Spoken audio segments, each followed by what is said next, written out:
নমস্কার। আজকে বৃশ্চিক রাশিকে নিয়ে বলবো। বৃশ্চিক রাশির ক্ষেত্রে দেবগুরু বৃহস্পতির এই যে রাশি পরিবর্তন হচ্ছে ডিসেম্বর মাসের 5 তারিখে, দেবগুরু বৃহস্পতি উচ্চ অবস্থায় বক্রী হয়ে রয়েছে। এবার বক্রী অবস্থাতে রাশি পরিবর্তন করবে, চলে আসবে হচ্ছে অষ্টম ঘরে মিথুন রাশিতে। দেবগুরু বৃহস্পতি বৃশ্চিক রাশির ক্ষেত্রে তো কারো গ্রহ। বৃশ্চিক রাশির ক্ষেত্রে পঞ্চম ঘরের অধিপতি দেবগুরু বৃহস্পতি মীন রাশি এবং ধন সম্পত্তির ঘর, যেটা দ্বিতীয় ঘর, ধনু রাশি, মূল ত্রিকোণ রাশি। এই দুটি ঘরের অধিপতি হচ্ছে দেবগুরু বৃহস্পতি। বক্রী অবস্থায় বা রাশি পরিবর্তন করে চলে আসবে অষ্টম ঘর মিথুন রাশিতে। কিরকম প্রভাব পড়বে বৃশ্চিক রাশির উপর? বৃশ্চিক রাশি এই সময়কালে কোন দিক থেকে লাভবান হতে যাচ্ছে, কোন দিক থেকে বিশেষ সাবধান, কোন বিশেষ উপাচার করবে, সমস্ত কিছু আজকের এই ভিডিওতে তুলে দেবো। তো যাই হোক, অনুষ্ঠানটি শুরু করার আগে সবার প্রথম বলি যে এটা গ্রহের গোচর এবং চন্দ্ররাশির উপরেই আলোচনা করা হচ্ছে, কারো কোনো রকম ব্যক্তিগত গোষ্ঠী ধরে আলোচনা নয়। এবং তার সাথে বলবো, যদি অনুষ্ঠানটি ভালো লাগে তাহলে অবশ্যই লাইক করবেন, শেয়ার করবেন, কমেন্ট করবেন এবং তার সাথে সাবস্ক্রাইব করবেন। আপনারা সাবস্ক্রাইব যখন করেন তখন খুব ভালো লাগে, মনের প্রাণে বলছি, খুব ভালো লাগে, আনন্দ পাই মনের দিক থেকে। তো যাই হোক, বৃশ্চিক রাশির ক্ষেত্রে দেবগুরু বৃহস্পতির এই যে পরিবর্তনটা হচ্ছে, ভাগ্যের ঘরে দেবগুরু বৃহস্পতি উচ্চ অবস্থায় বক্রী অবস্থায় ছিল, এবার চলে আসবে অষ্টম ঘরে। এখন তফাৎটা হয়ে যাবে যে উচ্চ অবস্থায় বক্রী ছিল, এবার নর্মাল অবস্থায় বক্রী। অষ্টম ঘরে গুরুর অবস্থান, দেবগুরু বৃহস্পতির অবস্থান, এটা কিন্তু খুবই ভালো পরিবর্তন হতে যাচ্ছে বৃশ্চিক রাশির জন্য। অষ্টম ঘরে দেবগুরু বৃহস্পতির অবস্থান ভাগ্যের ঘরেও যথেষ্ট ভালো ছিল, অষ্টম ঘরেও ভালো রেজাল্ট দিবে মোট কথা।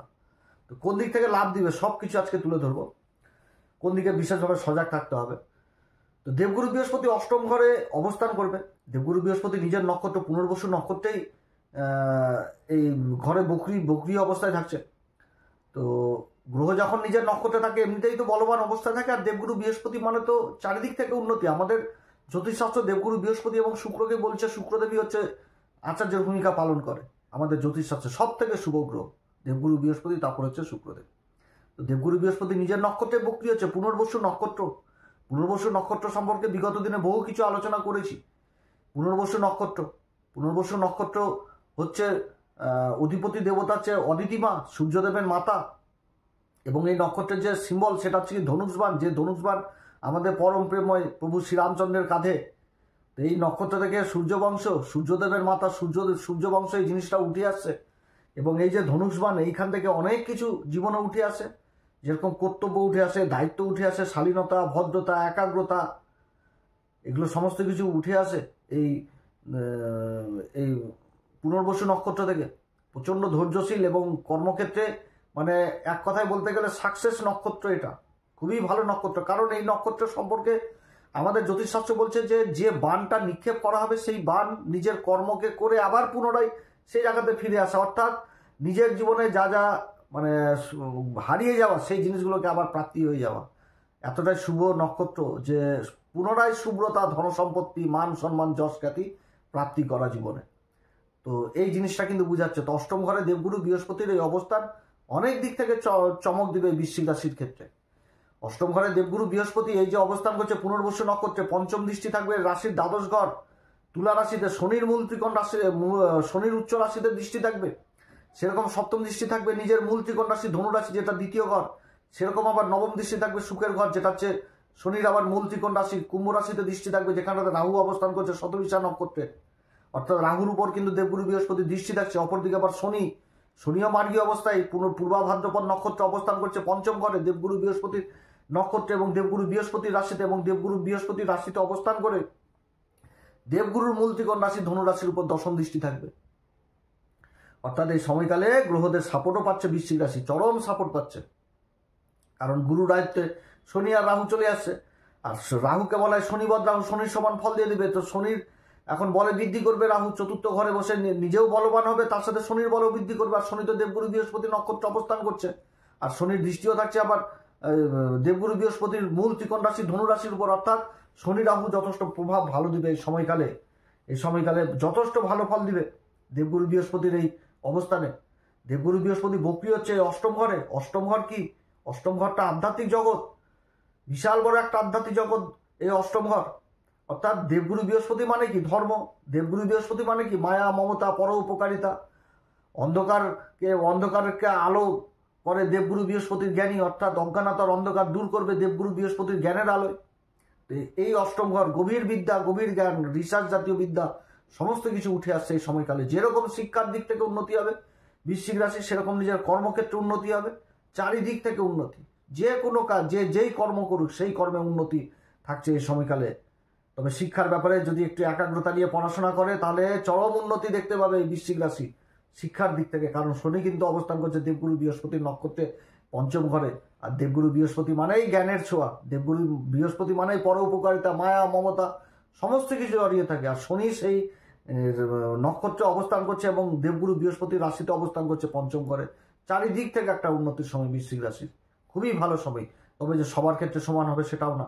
অনেক দাদা দিদি ভাই বোনদের জন্মকুষ্ঠিতে আবার গ্রহের অবস্থান খারাপ রয়েছে, তাদের ক্ষেত্রে অবশ্যই বলবো গুরুর অবস্থান 11 মাস জীবন বদলে দিবে বৃশ্চিক রাশির। ভালো জ্যোতিষীয় পরামর্শ নেবেন, আপনার কোন নক্ষত্রে জন্ম, সেই নক্ষত্রের কি প্রভাব, এমন কোন উপাচার রয়েছে যে উপাচার করলে আপনি জীবনে যথেষ্ট এগিয়ে যেতে পারবে বৃশ্চিক রাশি, একটা ভালো জ্যোতিষী বলতে হবে। তো যাদের জন্মকুষ্ঠিতে গ্রহের অবস্থান খারাপ রয়েছে ভালো জ্যোতিষীয় পরামর্শ নেবেন, কারণ সময় যদি একবার চলে আসে তাহলে কিন্তু ফিরে পাওয়া মুশকিল।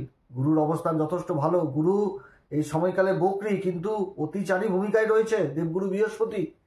বৃহস্পতির অবস্থান অষ্টম ঘরে আর্থিক দিককে যথেষ্ট মজবুত করবে। যারা কমিশন এজেন্টে কাজকর্ম করছেন, যারা বিগত দিনে কোথাও কোনো টাকা পয়সা ইনভেস্ট করেছিলেন, সেই জায়গা থেকে একটা ভালো মুনাফা কিন্তু এই সময়কালে উঠে আসছে। সম্পর্কের জায়গাও এই সময়কালে ঠিক হবে, শ্বশুরবাড়ির সাথে সম্পর্ক, তারপরে আত্মীয় স্বজনদের সাথে সম্পর্ক, সেই জায়গাগুলো ঠিক হবে। জায়গা জমি সংক্রান্ত যদি বিবাদ থাকে সেই বিবাদিত জায়গা জমি সয় সম্পত্তির সেইগুলোকে সলভ করাবে দেবগুরু বৃহস্পতির এই অবস্থান।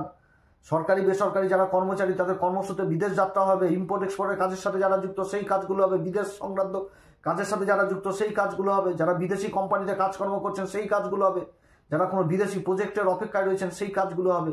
কত দিক থেকে উন্নতি বলবো দেবগুরু বৃহস্পতি বৃশ্চিক রাশির, মানে এই সময়কালে টাকার পাহাড় লেগে যাবে যা অবস্থা, কর্মে এতটা উন্নতি পাবে, চারিদিক থেকে উন্নতি। ধনসম্পত্তির ঘরের ধনসম্পত্তির ঘরের অধিপতি হচ্ছে দেবগুরু বৃহস্পতি, নিজের সপ্তম দৃষ্টি থাকছে সেই ধনসম্পত্তির ঘর, নিজের মূল ত্রিকোণ রাশিকে দেখছে। তো গ্রহ যখন নিজের নক্ষত্রে থাকে এমনিতেই তো বলবান, তারপর আবার নিজের ঘরকে দেখছে, তাহলে কি হবে এবার অবস্থা ভাবেন, তাহলে কত সুন্দর অবস্থান হতে যাচ্ছে। নিজের ঘরকে গ্রহ দেখছে, তো নিজের ঘরকে কি নষ্ট করবে? ধনসম্পত্তির ঘর দেবগুরু বৃহস্পতি দেখছে, সেই ঘরে তো ধনসম্পত্তি ধনদায়ক বৃদ্ধি, ধনদায়ক করে দিবে এক কথায় বলতে গেলে। চারিদিক থেকে ইনকামের সোর্স নিয়ে আসবে, আর্থিক দিকটাকে যথেষ্ট মজবুত করবে এই সময়কালে।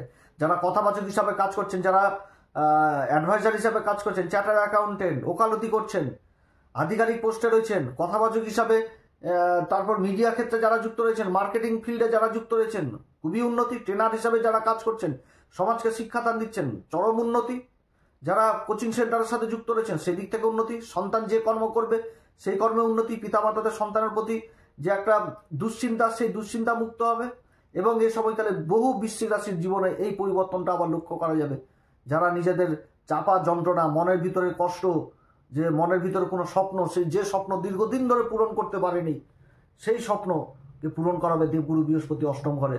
অর্থাৎ মানসিক দুশ্চিন্তা যারা ভুগছিলেন, চিন্তা করছিলেন, চিন্তাগ্রস্ত হয়ে গেছিলেন, সেই চিন্তা থেকে মুক্ত করাবে দেবগুরু বৃহস্পতি। এত পবিত্র নক্ষত্রে অবস্থান এই পুনর্বসু নক্ষত্রে বলতে গেলে মানে একটা উপন্যাস লেখা হয়ে যাবে। এত বড় নক্ষত্রের কোনো শেষ করা যাবে না। চরণগুলো বলতে হবে, চরণের সাথে নবাংশ কোন নবাংশ পাচ্ছে সেগুলো বলতে হবে। প্রত্যেকটা চরণের আলাদা আলাদা প্রভাব রয়েছে। এত কিছুতে একটা ভিডিওর মধ্যে বলা যায় না, একটা অল্প সময়ের মধ্যে। এগুলো বলতে গেলে শুনতেও ভালো লাগে, বলতেও ভালো লাগে সময় পেলে, কিন্তু সময়ের তো সবারই অভাব। অল্প সময়ের মধ্যে ভিডিও প্রস্তুত করতে হয়। তো যাই হোক, যথেষ্ট ভালো দেখাচ্ছে। যেটাই বুঝতে পারছি এই নক্ষত্রের চরম উন্নতির যোগ থাকছে বৃশ্চিক রাশির এই পুনর্বসু নক্ষত্রের যে গাছের কথা বলা হয়েছে সেটা বাঁশ গাছ। এর আগে এই নক্ষত্রকে নিয়ে বহু আলোচনা করেছি যে বাঁশ চাষ আর ধান চাষ, চাষি কিন্তু ধানই চাষ করবে, 2-3 বার ফলিয়ে নেবে ধান, বাঁশ কিন্তু চাষ করবে না। কারণ জানে যে বাঁশ চাষ করতে গেলে বহুদিন সময় লেগে যাবে। কিন্তু সেই বাঁশকে যখন আবার চাষ করবে আর তারপর যখন বাঁশ বাড়তে থাকবে তো ফিটে বাড়বে, তো এমন বাড়া বেড়ে যাবে তখন আশেপাশের গাছগুলোকে ছোট মনে হবে। তো দেবগুরু বৃহস্পতি সেরকমই অবস্থান তৈরি করছে এই বৃশ্চিক রাশির ক্ষেত্রে। এত সুন্দর অবস্থান করবে যে আশেপাশের সবাইকে ছোট মনে হবে, যে এতটাই কিন্তু বড় করে দিবে বৃশ্চিক রাশিকে। তো যাই হোক, অতটা আবার বড় ভালো না যে খেজুর গাছের মতন বড় হয়ে গেল, তার ছায়া পড়ছে তো সেই ছায়াটা একটা পাখিও পাচ্ছে না, আর ফল হবে অতি বহুদূর। তো সেরকম জিনিসটা না, বড় সেইভাবে বড় হতে হবে। সমাজে সবাইকে নিয়ে চলতে হবে, সমাজে সবার প্রতি মায়া মমতা, যেটা গুরুর যে জিনিসগুলো প্রভাব থাকবে নক্ষত্রে, সেই জিনিসগুলো দায়িত্ব কর্তব্য সবকিছু পালন করতে হবে। কারণ গুরু এটাই শিক্ষা দিচ্ছে বৃশ্চিক রাশিকে। কারণ বৃশ্চিক রাশির ক্ষেত্রে দেবগুরু বৃহস্পতি হচ্ছে কারক গ্রহ। কারো গ্রহ দেবগুরু বৃহস্পতি, পঞ্চম ঘর এবং দ্বিতীয় ঘরের অধিপতি দেবগুরু বৃহস্পতি। এই সময়কালে আত্মীয় স্বজনদের সাথে যে একটা খারাপ সম্পর্ক, সেই সম্পর্ক ভালো হবে। পিতামাতাদের সাথে সন্তানের যে একটা খারাপ সম্পর্ক, সেই সম্পর্ক চেঞ্জ হয়ে যাবে। এই সময়কালে একেবারে চেঞ্জ হয়ে যাবে। শিক্ষার দিকটা চরমভাবে সফলতা পাবে। যারা বিদেশে পড়ার স্বপ্ন দেখছেন সেই স্বপ্নগুলো সাকার হবে। যারা ইন্স্যুরেন্সের কাজের সাথে যুক্ত রয়েছেন বা যারা প্রভিডেন্ট ফান্ডের কাজের সাথে যুক্ত রয়েছেন, যেগুলো হচ্ছিল না সরকারি কাজগুলো, যে কোনো কাজ প্রভিডেন্ট ফান্ডের টাকা আটকে গেছে, পেনশন গ্র্যাচুইটির টাকা পাচ্ছে না বহুদিন ধরে, কেসের উপর কেস করছে, লড়াই করে যাচ্ছে, সেখান থেকে জয়ী হওয়ার প্রবল সম্ভাবনা থাকছে এই সময়কালে বৃশ্চিক রাশির। যেটা হারিয়ে গেছিল, যে টাকাগুলো পাওয়ার চান্স ছিল না, অনেকের ইন্স্যুরেন্স তো পাচ্ছেই না, কোনো কাগজপত্র হয়তো কোনো একটা সমাধানই হচ্ছিল না, সেই সমাধান কিন্তু দেবগুরু বৃহস্পতির অবস্থান করাবে। কমিশন এজেন্টে যারা কাজকর্মগুলো করছেন সেই কাজগুলো যথেষ্ট ভালো এই সময়কালে করাবে। চারিদিক থেকে উন্নতি, চারিদিক থেকে যেরকম যোগাযোগ ব্যবস্থা দেখার মতন হবে। ভৌতিক সুখ যথেষ্ট বৃদ্ধি করবে। বাড়ির যাদের স্বপ্ন ছিল বহুদিনের, সেই স্বপ্ন পূরণ করতে পারছিল না, সেইগুলো ভালো হবে। কলেজ শিক্ষার সাথে যারা যুক্ত, উচ্চ শিক্ষার সাথে যারা যুক্ত, সেই কাজগুলো হবে, কারণ রাহুর উপর দৃষ্টি থেকে যাচ্ছে। সেরকম এই সময়কালে বৃশ্চিক রাশি বন্ধু বান্ধবদেরও সহায়তা পাবে। সেরকম যারা রাজনীতির সাথে যুক্ত তারাও বিশেষভাবে সফলতা পাবে। দায়িত্ব কর্তব্য এগুলো যথেষ্ট বৃদ্ধি পাবে রাজনীতিবিদদের। রাজনীতিবিদ হয়ে যাবে বিশেষ কূটনীতিবিদ।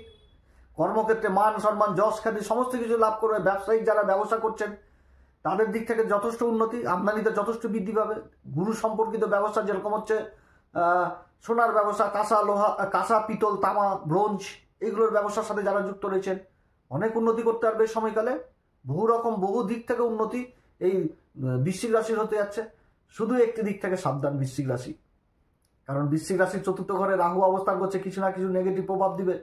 মায়ের সাথে সম্পর্ক ঠিক রাখতে হবে, পিতার সাথে সম্পর্ক ঠিক রাখতে হবে, আর নিজের ক্রোধ, নিজের রাগ ভিতরে সেই জিনিসকে কন্ট্রোল করতে হবে। কারণ বৃশ্চিক রাশির সব থেকে মাইনাস দিক হচ্ছে জীবনে যে নিজের কাজ নিজেই ভণ্ডুল করে দেয়। এমন কি হয় যে এমন মাথা গরম করে ফেলে, সর্বশেষে এতটা অধৈর্য হয়ে যায় যে নিজের কাজকে নিজে ভণ্ডুল করে দিয়ে বসে থাকে। অতএব এগুলো জিনিস কিন্তু করা যাবে না। এখন ভালো সময়, অনেক দিক থেকে আর্থিক দিক একদম চরম শিখরে যাবে। মানে যা মনে হচ্ছে যে আর্থিক দিককে একদম খুব সবল করে দিবে, যে একটা যে কাজই করুক সেই কাজের প্রতি একটা স্থিরতা আসবে, কাজটাকে এগিয়ে নিয়ে যেতে পারবে, নিজের ভবিষ্যৎকে গঠন করতে পারবে। একটা চিন্তাধারায় সম্পূর্ণ রকমভাবে আলাদা হয়ে যাবে বৃশ্চিক রাশির এই সময়কালে। তো যাই হোক, এই সময়কালে আধ্যাত্মিক জগতে অষ্টম ঘরে দেবগুরু বৃহস্পতির অবস্থান, অতএব ধর্মপথেও কিন্তু থাকতে হবে এই সময়কালে। ঈশ্বরের আরাধনা, গুরুজন ব্যক্তিকে অশ্রদ্ধা, এগুলো কিন্তু করা যাবে না। নিজের পিতাকে অসম্মান করা, এগুলো ভুল করেও করা যাবে না। এগুলো করলে তাহলে কিন্তু আবার ওই নিজের হাতে নিজের ভাগ্যকে নষ্ট করে দেওয়া হবে। তো যাই হোক, অনেক কথা আলোচনা করলাম বৃশ্চিক রাশির সম্পর্কে। বৃশ্চিক রাশির যথেষ্ট ভালো সময়, আর্থিক দিক যথেষ্ট মজবুত হচ্ছে। দেবগুরু বৃহস্পতি মানে সুখ শান্তিতে ভরিয়ে দেবে বৃশ্চিক রাশির জীবন এই সময়কালে। চারিদিক থেকে উন্নতির যোগ দেখাচ্ছে এই সময়কালে। অবশ্যই হনুমান চল্লিশা, বজ্রংবাণ, শ্রীরাম সীতার প্রণাম মন্ত্র সহকারে পাঠ করবেন। শ্রীরাম সীতার প্রণাম মন্ত্র সহকারে পাঠ করবেন এবং শুক্লপক্ষের বৃহস্পতিবার করে রাধা গোবিন্দর পূজা দিবেন, কিংবা পূর্ণিমা তিথিতে রাধা গোবিন্দর পূজা দিবেন। যে কোনো মন্দিরে ব্রাহ্মণ পূজারীর পাঁচই আশীর্বাদ নেবেন। যে মন্দিরে ভোগ রান্না হচ্ছে মিষ্টি কুমড়ার মতন খাবারের বস্তু দিবেন, যথেষ্ট ভালো রেজাল্ট পাবেন। এবং তার সাথে মন্দিরের পূজারীদের আসন দান করবেন। আসন বলতে কর্মের ঘরে বৃশ্চিক রাশির তো কেতু অবস্থান করছে, পূর্বা ফাল্গুনী নক্ষত্রটা ভালো, কিন্তু কেতু একটু ডিস্টার্ব করবে। তো গুরুকে ঠিক করলে আবার কেতুও ঠিক হয়ে যাবে। তো যার জন্য গুরুকে ঠিক করতে হবে এবং আসন দান করতে হবে। যে বেশ কয়েকটা মন্দিরে পূজারীদের আসন দান করবেন, যথেষ্ট ভালো রেজাল্ট পাবেন এই সময়কালে। যাই হোক, অনেক কথা আলোচনা করলাম। যদি এই আলোচনা সত্যিই ভালো লাগে তাহলে নিজের ভেবে আসতে এসে বাংলা চ্যানেলকে অবশ্যই সাবস্ক্রাইব করবেন। আগামী দিনে বৃশ্চিক রাশি সম্পর্কিত বহু ভিডিও আমাদের চ্যানেলে আপলোড দেওয়া হবে, দেখবেন। যারা জ্যোতিষী সংক্রান্ত বিষয়কে ভালোবাসেন, গুরুত্ব দেন, ইন্টারেস্টেড, আশা করছি তারা বিশেষভাবে উপকৃত হবেন। নমস্কার, ধন্যবাদ।